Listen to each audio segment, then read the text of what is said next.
from citizens to try to help the official rescue crews get to people, because there were 150 people awaiting rescue. And you can see here, this is just another family that was awaiting rescue that they are so, I'm sure, grateful to finally see the National Guard to get them out of that house, because there was so much flood water. And again, you're right, you don't know what's in that water, so it's smarter not to try to traverse the water to get to higher ground, because you could end up encountering something more dangerous. So this is so encouraging to see here, the National Guard helping this woman who appears to be an elderly woman get out of this house and get there onto this vehicle safely. And also daylight, possibly a key to this as well, because these swiftwater rescues are not always as simple as this may look. I mean, we happen to have a camper there, and if it was a real tough spot, and maybe in the dark and maybe in some more difficult waters, we wouldn't be able to get to it. But they obviously have a high-profile vehicle right there,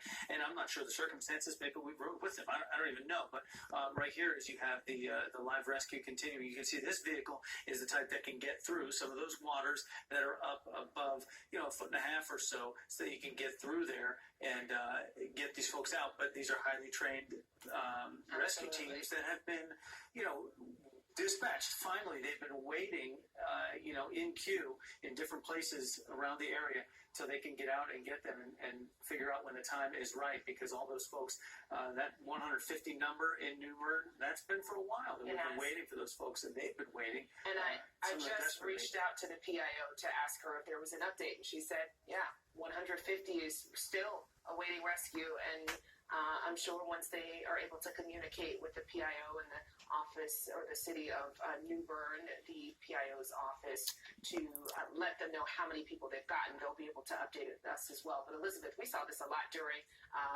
Matthew, and you were very, so we're going to get to Elizabeth in just a bit, and she'll be able to give us some even more insight into a situation like this and what crews have to do to get to families. We call the PIO back until it's 147 now, because those three are safely on there. That's so good to see. We're going to keep with the military theme here just a little bit. We're going to go to Camp Lejeune right now, because NBC's Hans Nichols is right there. And Hans, tell us a little bit about what you're seeing, what's going on there.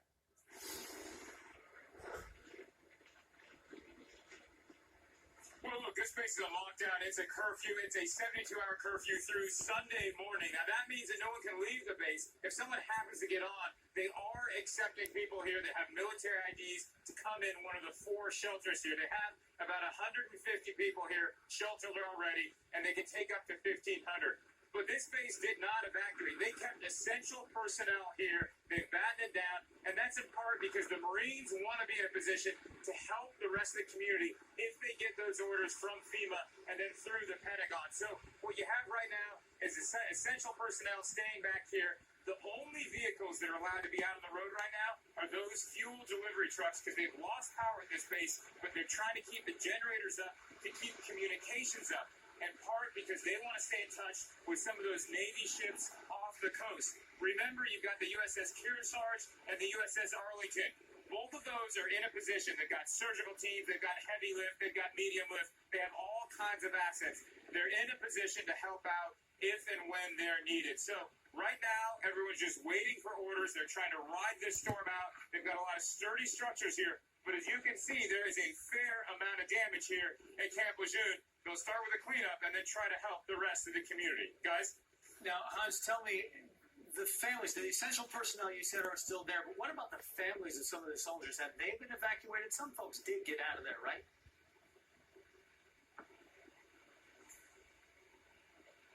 Yeah, a lot of folks got out. It was really a unit-to-unit decision on what to do. So overall, there are about 37,000 Marines are here, and then plus family members, another 37,000. But if you could evacuate and your unit wasn't essential, then you were encouraged to do so. But, they have a lot of abilities. They have a lot of infrastructures on this base. And you look around some of the structures, I'm going to have my cameraman pan up here. You got a lot of solid structures up away from the ground. So, yes, wind has been heavy, but the structures are remaining intact. You can see some wooden structures there, some gazebos, some fences taking it. But the wooden, the brick barracks here are in a position to withstand high winds. They've studied the topography here. They don't think that most of the base is in danger of flooding because it is a little bit elevated, about 30 to 33 feet. So flooding is not a concern. Their concern is being in a position to go help with recovery for the rest of the community, again, if and when they get those orders. Guys? Hans Nichols right there live. Camp Lejeune. Thank you, Hans, for that insight and an inside look there as he's right on the base. You can see some damage, but, good news is that they're ready to help out in the community when needed. That's right, and a lot of tree damage, but those are some very fortified structures there. I did want to talk to Elizabeth about that rescue that we saw, because you were standing here as we saw it, and you're trained in water rescues yourself, right? Yes. For specifically swift water rescues. Talk about just the effort that goes into what those National Guardsmen are doing. Oh, absolutely. So moving water is incredibly dangerous, and we talk about that all the time. We encourage people not to get out and walk. I mean, when you looked at that, the people were just walking out of their house and into the truck.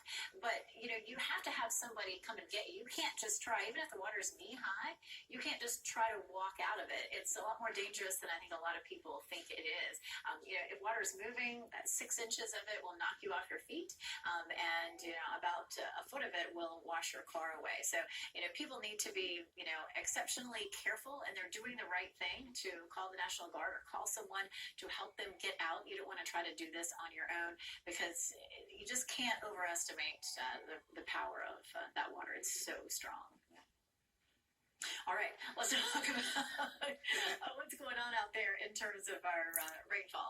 Let's head out to the radar, and you can see what's happening here. We've got the storm really starting to spread that rain a lot farther north. I wanted to start with this wide view and show you. I had somebody ask me, well, if the storm is going to move into South Carolina, why in the world, how are we going to all of a sudden start to see more rain? Well, this is an answer to that question. Here's the center of the storm. Look how far north that rain spreads. It spreads all the way to the Virginia line. And as we have these rain bands coming in, they're going to bring us some heavy rain. And I'll tell you, we're giving you some wide estimates. We've talked about this in the past. There's going to be a sharp cutoff between people who see some really significant rainfall amounts and people who see very little. And if the center of the storm bobbles farther south, we're going to end up with some people, maybe that line, if you've watched our snow coverage before, and same kind of a thing. We're going to have that sharp cutoff. So if the center of the storm moves 50 miles farther south, then, the triangle area may miss out on some of that really extreme rainfall. If it happens to bobble a little farther north, then the opposite will happen. So, we're, with the information that we have, letting you know that we have the potential for some very heavy rain. We know for sure it's going to happen south of the triangle, around the triangle area. It'll depend on exactly how far south the center of that storm goes. One of the things that we've been talking about, of course, with the system, we have little spin-ups of tornadoes. So a tornado warning around Elizabeth City, one north of Williamston, and then one traveling here toward New Bern, which, of course, with so much going on in New Bern right now. Typically, these will do some minor damage, but they're not like the kind of tornadoes that we see with like a supercell thunderstorm. Here's a look over the center of the storm. Is definitely looking a little bit more ragged right now, but lots and lots of heavy rain that we've seen with this. It's really been quite incredible. We have this very heavy rain band that continues to move between Greenville and Kinston, from Beaufort back to the west, and this is affecting our viewing area. Rain's really starting to pick up again from parts of, say, Tarboro, Canida, Wilson, Smithfield, and back down toward Fayetteville.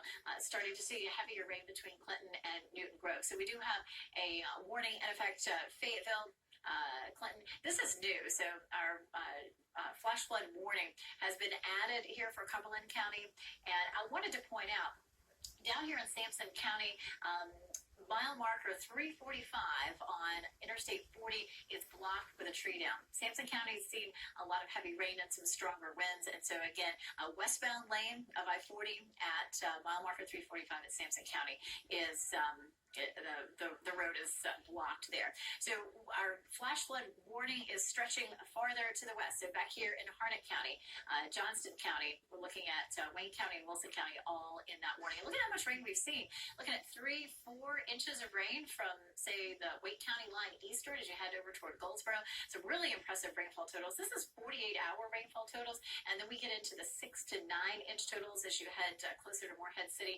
And of course, there's a 10-inch rainfall total not too far from Oak Island. So that rain has really been coming down very heavily. The storm is still moving southwest at 6 miles per hour with 85-mile-per-hour winds. It will continue to very slowly drift to the west and across as we head through South Carolina and on up to the mountains of North Carolina. Storm surge, of course, has been an issue as well, not just the heavy rainfall, but up to 3 feet of storm surge along the Cape Fear River. But of course, the worst storm surge we've seen in New Bern and westward as you travel up the Neuse River, as much as 9 feet of storm surge. We're going to start to see our rivers rise at the Cape Fear River, the Lumber River, the Neuse River. That's going to be a couple of days, but I just wanted to check in and let you know to expect those rivers to be flooding, and as they happen, we will let you know. So we have another rescue that's in progress, and I'm going to talk a little bit more about when our rainfall arrives, but we're going to watch this video as well. So again, the National Guard out with people. Lena was talking about swiftwater rescue, and you can see those guys geared up. They have their helmets on. You can see that ring, that metal ring at his back. So he's wearing a special life jacket that allows him to help rescue people. So these guys are highly trained to help get people out. And you can see they're going around. So this truck, they can put a number of people in this truck. So they're moving around the New Bern area and picking up as many people as possible. It's wonderful to see, isn't it? All right, we can expect our heavy rain to begin to pick up in the Triangle area around 5 o'clock or a little later. But boy, that rain's going to be heavy between now and then from Raleigh southward. Watch these rain bands continuing to push northward once we get past about 5 o'clock. So our rainfall totals will begin to pick up, looking at the potential for 5 to 10 inches in some parts of the Triangle, 3 to 4 inches up toward the Virginia line, looking at some 10 to 15, maybe even 20-inch totals as you head down to the south. So, of course, we do have a flash flood watch that's in effect for almost the entire viewing area. We have a flash flood warning in effect for those counties just south and east of Raleigh right now. So, of course, we are expecting flooding. We continue with our impacts that are really starting to increase now. Lena and Jeff, just in the last, what are we seeing here? Just so much rain, so much water going up this street here in the middle of New Bern. But, we're going to see our intensifying. Just really in the last hour, we've added several counties to our flash flood warning. That will extend into the afternoon, and our winds will be picking up. And so I know a lot of people are thinking in the Triangle area, oh, where's the storm? It's coming. It's coming. Yeah, and we have some evidence of what it's already doing, at least the outer bands, from Micaiah Thurman, who has been going around Wake County assessing the damage. What are you seeing where you are now? We're seeing a lot of damage, Lena.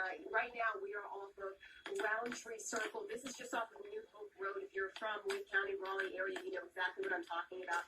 And we're seeing the sad sight of a family having to pack up and leave their home.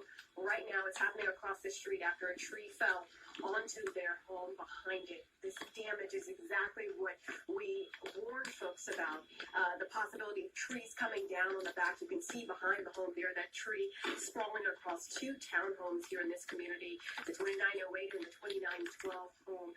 Lots of folks living inside here quickly trying to get their things because the tree has created damage behind the home and also created a hole. So they are trying to get out as quickly as possible because this rain is coming down, getting everything wet that they have. I have tried to speak with this family. They are understandably upset. The matriarch of the family tells me that she's been on the phone with the insurance company trying to get things worked out. But, of course, sad situations as cleanup continues in and around this Wake County area. Lena? Thurman live in Wake County. Thank you so much. Let's take a look at some video that we have. We've been collecting, as you can imagine, just oodles of video from all around our coastal region, and we can show you, first off, in New Bern, and I know this is just a little bit inland, but there's a person that's getting taken on a stretcher there, as you can see, and being removed and taken to an ambulance there. So part of a rescue, not in the water like we had seen just a moment ago, but somebody falling ill there and needing some help. And it just makes the routine so much harder when you have these kinds of conditions. And we should note at this point, we have not heard of any storm-related fatalities. We have heard of a couple injuries in Edgecombe County, and we are going to continue to follow that to see if we can get some developments on that. We are also had some great video underneath that of some storms damage in Carolina Beach, and then some huge waves that were hitting in Kitty Hawk. We're going to bring you some more video throughout. Here's that video here in Carolina Beach, where you can just see the water just moving. It looks like a river, and this is obviously a parking lot or some a place where water is not supposed to be. Some down trees right there. That's Carolina Beach. Now let's take you right out to the pier, the Kitty Hawk Pier, getting pounded by some surf, and this is the real deal here. The size of those waves. Nothing to be messed with right now as they come rolling in and crashing off of the pier there. Still angry seas just a little bit right now. So unrelenting is this Florence. Well, we are thinking it's going to get a little angrier in Myrtle Beach, and Brian Mims is there. It looks like the rain is starting to fall and the wind is starting to pick up there, Brian. Yeah. So, oh boy, looks like I think it was coming back. can we go back now? All right, we will get to Brian Mims in a bit because he is showing us a great perspective from South Carolina, so we will get to him shortly. Certainly just the nature of what we're doing here in this type of weather. But Candace Sweat is standing by in New Bern. We just looked at a little bit of that video of that person being transported to the hospital. But Candace, give us an update from your location. Last we checked in, there was a whole lot of debris all around there after the rain. Yeah, you know what?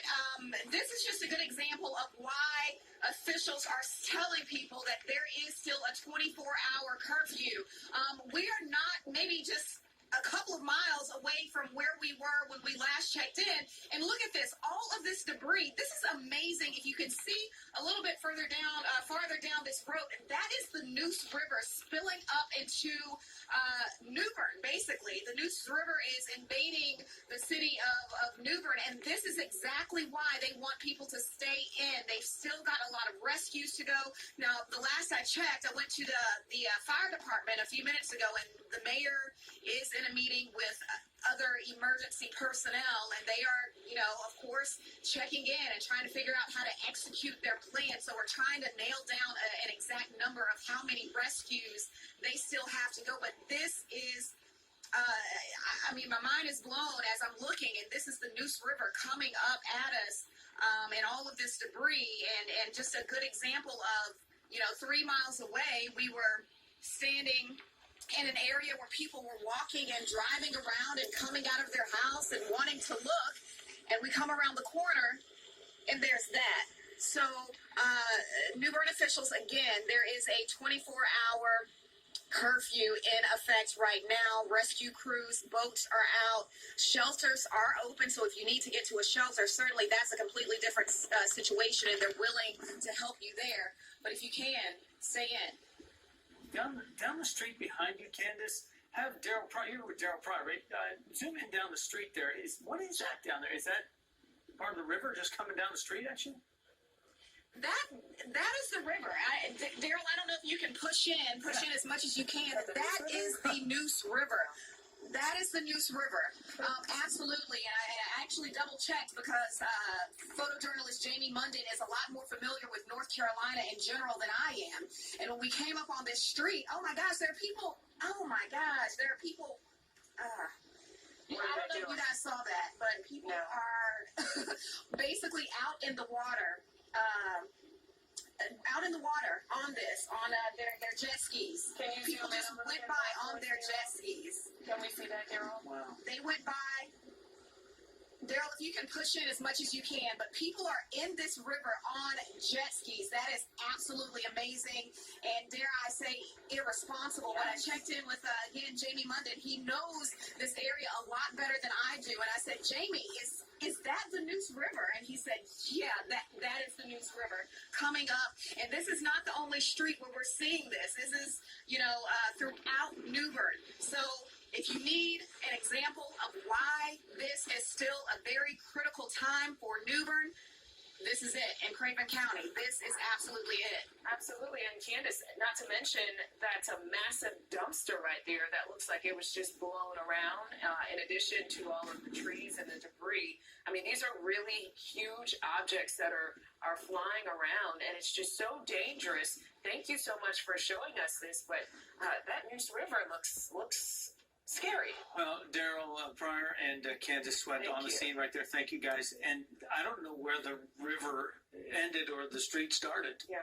Which means it's coming up. Yeah. It's moving up. All right, let's move to Brian Schrader in the Live Center with an update. Yes, we are still following some of the problems down along the coast. This is in Beaufort. Jeff Gravely is getting pictures from friends and people he knows down in Carteret County, posting them to his Twitter account. This is Front Street right there in Beaufort, and there is a curfew now in place in Beaufort until 8 o'clock tomorrow morning at least. And, of course, all of these curfews we're hearing about may be extended. It just depends on what happens with flooding there and how bad the damage is. I want to talk about Atlantic Beach a little bit. Just a moment ago, the mayor of Atlantic Beach posted on Facebook that almost all of the buildings in town right now are going to be fine. There are some missing shingles, a bunch of missing siding, but very few examples of broken windows. One exception to that is the Pacific Beachwear store. This is right there on Fort Macon Road, and apparently you see there that glass that was blown in during the storm. There are some other reports of problems in Atlantic Beach with signs that have been blown down. Also, the end of the Oceana Pier is gone, along with the Barnacle Bar that was there on the beach right in front of the pier. This is another video from one of Jeff's friends. This is on the Pamlico in Little Washington, and see there in the distance, I'm going to restart that video. There's an LP tank floating out there, a propane tank, as that water came up during the storm surge. Well, I just last night and into the morning. A lot of that water's starting to recede, but now they have to worry about river flooding over the next several days. One last thing I want to show you. Tyler Duke, thought I lost power, investigative but it was reporters just my here for computer WRAL and WRAL.com, put Screensaver. together sort of a time-lapse map of that Duke Energy outage map. And this, it'll restart here in a second. This is starting last night, and then as you see as we go through the night, those colors changing as more and more people lost electricity starting to the east, and you see that gradually making its way to the west. We're going to see more problems with power outages through the day with that wet soil and those gusty winds here in the Triangle. It could be a big story later this afternoon. Back to you. Our WRAL web team, thanks so much, Brian. Does such an incredible job using data to show us the story. We are now up to 497,000 power outages in North Carolina, so just a few under 500,000. Yeah, I fear that those numbers will certainly be growing. Let's take you down to South Carolina right now. Brian Benton's checking in once again. Brian, what's the story? It's not a nice-looking story. The scene has turned nasty in the last hour. It is raining constantly. The wind is blowing at a constant clip, though it's not terribly strong. I can walk into the wind and rain without much problem. We are getting some gusts of, I'd say, 40-plus miles an hour. We have heard of gusts up to 47 miles an hour in North Myrtle Beach, so we are certainly getting those tropical storm force gusts in the area. But look at the sea. It doesn't look all that menacing. It still looks relatively calm compared to what we've been seeing north of here along the North Carolina beaches. Nobody's out on the beach, of course. I am the only one I can see standing here along the Myrtle Beach boardwalk. We have found a place where we can seek shelter in an alleyway in the Myrtle Beach boardwalk pavilion area. I checked with the Horry County emergency operations folks a little while ago, and they told me so far they've had no substantial damage reported anywhere. There have been no rescues, no water rescues like the dramatic scenes that have been playing out north of here, but that could become an issue into tomorrow. I think we're going to get the brunt of this storm tomorrow. So let me just show you briefly down the beach.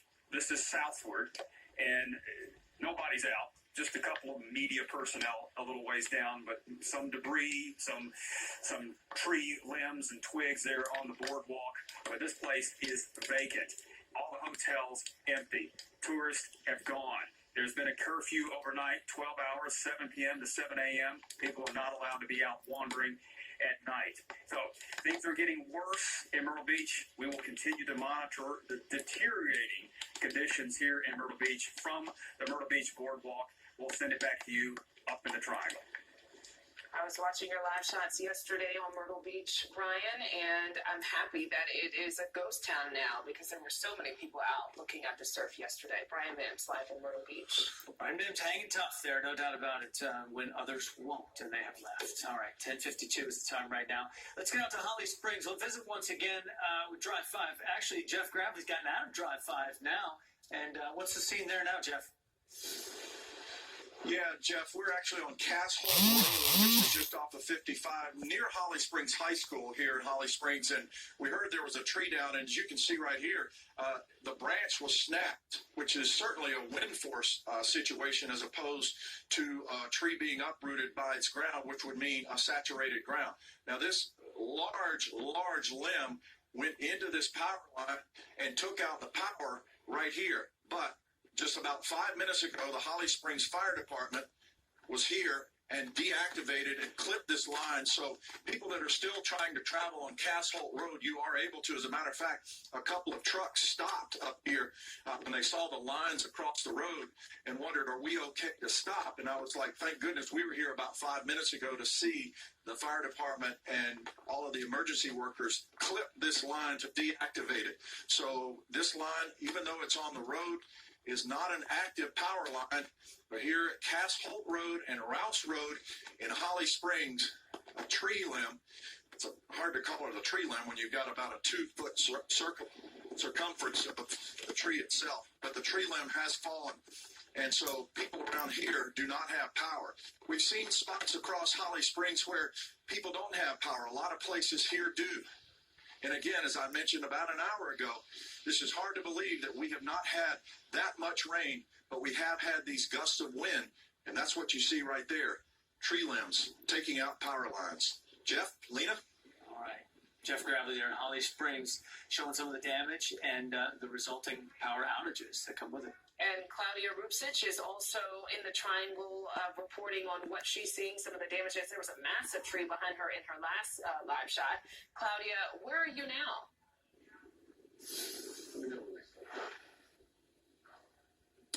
Hey, we moved. We are at Heritage High School at the Red Cross shelter here. It's the only Red Cross shelter in Raleigh. There are about 100 Red Cross shelters all over the state, and I just spoke to a spokesperson for the Red Cross, and she told me there's about 9,000 people staying in those shelters, again, all over the place. So I'm at one of them in Raleigh, and this, if you look behind me, has capacity for 500 people, but there are only about 30 people here so far. So they have all kinds of materials and supplies ready for people who are staying here. And if we walk this way, so this is where the cots and people sleep, and then over here is where they eat and hang out. We saw some people coloring. There are a lot of kids around, and most of the people here are from Wake County. I spoke to a few of them. One woman has a house in Gardner. She says she's got massive trees all over her house, and she's scared it's going to fall on her home. She's got 3 grandkids who live with her, so she didn't want to risk it. And then another family lives in a mobile home park in South Raleigh, and again, they're worried about the trees, about the wind speeds picking up, because we've already started to see a lot of damage from trees coming down, and it's only the beginning, as we've been telling you. So these people thought, you know what, better safe than sorry. If you have family and kids, they wanted to come to the shelter and wait until the storm passes. So they'll be here for a few days. The shelter opened yesterday at 12:30, and they are expecting perhaps more people to come if they do start to experience flooding or damage at their home and they need somewhere to go. Better safe than sorry is a good way to live. Claudia Rupsich, live at a shelter. Thanks so much for bringing us inside the shelter. Well, and good to know that Raleigh doing our share. Certainly. Now, the governor is about to speak. He will be speaking at 11 o'clock to talk about the state's response to Hurricane Florence. This is a live look now at the Emergency Operations Center in Raleigh. Yeah, 11 a.m. This will be the 4th day or so in a row that he's given this late morning update on what is happening from the Emergency Operations Center. So we'll wait on that, and we'll be back continuing coverage as we enter our 23rd hour of coverage continuously. Started at noon yesterday, so we appreciate you sticking around. We'll be right back.